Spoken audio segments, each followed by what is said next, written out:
Polls are opening today for early voting in the Georgia primaries, but with the threat of COVID-19, many voters are opting to use absentee ballots instead.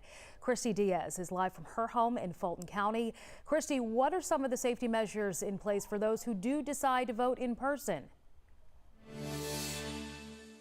Well, they're asking everyone who shows up in person to wear a face mask or at least some sort of cloth covering that covers both your nose and your mouth, and to be patient with the poll workers. So the thing here is that since most poll workers fall into that at-risk category, they're either elderly or have some sort of underlying condition, they will have fewer people working this year. And in Fulton County, they're also scaling back to just 5 in-person voting sites.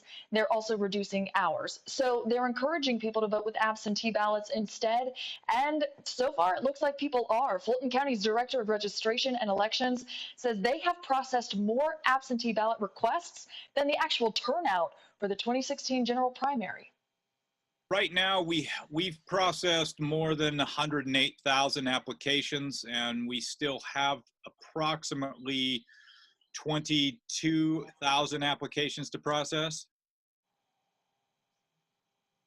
So it seems like people really are using those absentee ballots. Now, the election has already been pushed back a couple times because of the pandemic. So early voting starts today. It runs through June 5th. You can go to any of those 5 sites Monday through Friday, 9 a.m. until 4:30. The actual election day is on June 9th. If you want to find the site closest to you, we can link you to that on our website. Shiva.